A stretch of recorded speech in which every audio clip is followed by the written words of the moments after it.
నమస్తే, welcome to GTV news. My name is Swapna. ఈ రోజు డీసీసీ అధ్యక్షులు నాయని రాజేందర్ రెడ్డి నిర్వహించినటువంటి మీడియా సమావేశంలో రాష్ట్ర కాంగ్రెస్ కిసాన్ సెల్ అధ్యక్షుడు అవినాష్ రెడ్డి పాల్గొని మాట్లాడుతూ రైతుల సమస్యలను పక్కదారి పట్టించడం కోసం రాష్ట్ర ప్రభుత్వం అధికారులు అనేక రకాలైన ఎత్తుగడలు వేస్తూ రైతులకు తీవ్ర నష్టం కలిగిస్తున్నారని అన్నారు.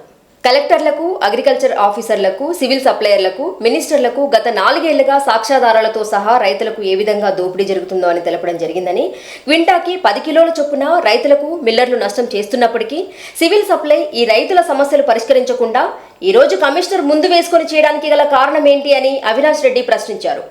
రైతాంగ సమస్యలను పక్కదారి పట్టించడం కోసం అనేక రకాలైన ఎత్తుగడలు చేస్తూ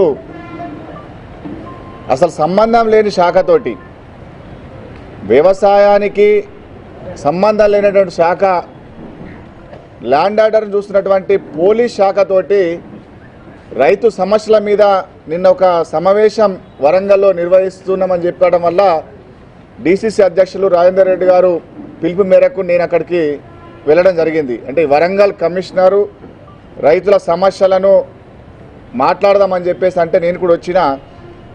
కానీ అక్కడ చూస్తే అగ్రికల్చర్ అడ్మినిస్ట్రేషన్ అంతా కూడా డిఫరెంట్, పోలీసు వాళ్ళ అడ్మినిస్ట్రేషన్ అంతా డిఫరెంట్. కానీ కొన్ని సమస్యల మీద లింకప్ అయి ఉంటుంది. అది నకిలీ విత్తనాలు కావచ్చు, ఇంకా ఏదన్నా మిల్లర్ల దోపిడీ అయితే దాని మీద ఏమన్నా వాళ్ళు ల్యాండ్ ఆర్డర్కి సంబంధించినటువంటి వాళ్ళకు అవకాశం ఉంటే చేయడానికి. కానీ కొనుగోలు, పంట నష్టము, వీటన్నిటి మీద వాళ్ళ సంబంధం లేనటువంటి శాఖ. కనీసం మరి నిన్న ఆ సమావేశంలో అగ్రికల్చర్ ఏడి జేడి ఆ వ్యవస్థకు సంబంధించినటువంటి ఎవరైనా అధికారులు ఉన్నారంటే ఎవ్వరు లేరు. కేవలం రైతు సంఘాలను పిలిచి ధాన్యం కొనుగోలు ఏ రకంగా జరుగుతుంది అని చెప్పేసి మాట్లాడినటువంటి తీరు వాళ్ళ సంబంధం లేనిది. మరి ఆయన పరిష్కారం ఎలా చేయగలుగుతాడో మాకైతే అర్థం కాలే. నిన్న కూడా నేను చూసిన పేపర్లో, నిన్న కూడా మాతో చెప్పిండు, హన్మకొండలో నకిలీ విత్తనాలు కేసులు చేసినాము, ధాన్యం డబ్బులన్నీ కూడా రైతుల దగ్గర కొనుగోలు చేసి ధాన్యం డబ్బులు ముంచితే పీడీ యాక్టివేట్ లోపలికి పంపినామని చెప్తా ఉన్నాడు. మరి అధికారికంగా తరుగు పేరు మీద 10 కిలోలు కట్ చేస్తున్నటువంటి అధికారులు, పాలక పార్టీ వాళ్ళు చేస్తున్నటువంటి దోపిడీ మీద మరి ఎన్ని కేసులు పెట్టారు? ఇది ఓపెన్ సీక్రెట్గా నడుస్తుంది. ఏ రైతు కానీ కొనుగోలు జరుగుతుంది అంటే ఖచ్చితంగా దాంట్లో క్వింటాల్కి 10 కేజీలు కట్ చేస్తూ ఉన్నారు. లారీకి 25,000 మిల్లర్ల పేరు మీద దోపిడీ జరుగుతూ ఉన్నది, రైతులు నష్టపోతూ ఉన్నారు. మరి దీన్ని ఏ రకంగా అరికడతాడో మాకు అర్థం కాలే. కానీ ప్రభుత్వం సైడ్ ట్రాక్ చేయడానికి పోలీసులను పెట్టి ఇదేదో చేస్తున్నట్లు భ్రమలు కల్పించేటటువంటి ప్రయత్నం చేస్తున్నారు. కానీ దాంట్లో వాళ్ళు చేసేది ఏం లేదు.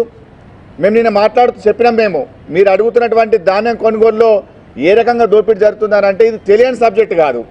గత 4 ఏళ్లుగా కలెక్టర్లకు, అగ్రికల్చర్ ఆఫీసర్లకు, సివిల్ సప్లైలకు, మినిస్టర్లకు అందరికి కూడా సాక్ష్యాధారాలతో సహా ఏ విధంగా దోపిడీ చేస్తున్నారని చెప్పేసి కట్టాలు కూడా పోయి ఇచ్చినటువంటి సందర్భం ఉంది. ఆ శాఖ చేయాల్సినటువంటి పని ఇవాళ కమిషనర్ ముందటేసుకొని ఈయనేదో ఉద్ధరిస్తున్నట్లుగా చేస్తున్నాడు. అది కేవలం సమస్యను పక్కదో పట్టించడానికి చేస్తున్నట్లుగానే మేము భావిస్తూ ఉన్నాం. ఇకుంది కండ్ల ముందట రైతు దగ్గర తరుగు పేరు మీద 10 కిలోలు కట్ చేస్తున్నటువంటి సమాచారం, జగమేరిన సమాచారం ఉంది. మేము చెప్తా ఉన్నాం, రైతులు చెప్తా ఉన్నారు. కాంగ్రెస్ పార్టీ కాకుండా రైతులు కూడా అనేక సందర్భాలు రోడ్ల మీదకి వచ్చి నిలదీస్తున్నారు. అయినా కానీ దాన్ని కంట్రోల్ చేస్తలేరు. మరి నేను సివిల్ సప్లై కమిషనర్ మాట్లాడుతూ కలెక్టర్ తోటి ఇక కాంప్లైంట్స్ వస్తున్నాయని చెప్పేసి మాట్లాడుతుండే. కానీ మరి దాన్ని అరికట్టాల్సినటువంటి వ్యవస్థనే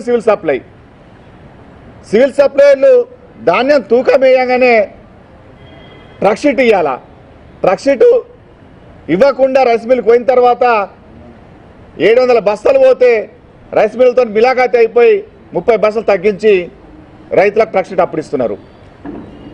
అంటే మేము అడుగుతా ఉన్నాం, అసలు ట్రక్ షీట్ ఎందుకు ఇయ్యరు? దీంట్లో ఉన్న మర్మం ఏంది? అసలు రైతుకు మిల్లర్లకు ఏం సంబంధం? గతంలో కాంగ్రెస్ పార్టీ కొనుగోలు చేసినప్పుడు ఎప్పుడు కూడా రైస్ మిల్లర్లకు రైతుకు సంబంధం పెట్టలే. కేవలం కొనుగోలు కేంద్రాలకు రైతుకే సంబంధం. రైతుకు ఒక్కసారి తూకం అయితే ట్రక్ షీట్ ఇచ్చేసి ఆ సెంటర్ వాళ్ళు వడ్లను రైస్ మిల్కి ఇస్తారా, గూడెంలో పెట్టుకుంటారా, ఇంకేం చేస్తారా అన్నది ప్రభుత్వం పాలసీ అది. కానీ ఇక్కడ తూకం వేసి నుంచి రైస్ మిల్ అన్లోడ్ అయ్యే వరకు కూడా రైతునే బాధ్యుని చేసి చివరకు తరుగు పేరు మీద దోపిడీ చేసి ప్రతి సీజన్లో 1000 కోట్లు లూటీ చేస్తూ ఉన్నారు. ఇవాళ నిన్న చూస్తూ ఉంటే నిజామాబాద్, జగిత్యాల్, కరీంనగర్, వరంగల్ దాకా ఎక్కడ చూసినా వరి ధాన్యం కుప్పలు ఉన్నాయి.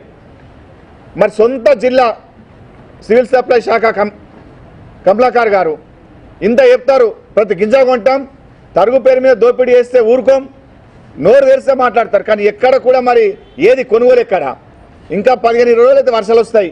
మరి రైతులు ఏం కావాలా అంటే చెప్తున్న దానికి చేస్తున్న దానికి లింకే లేదు.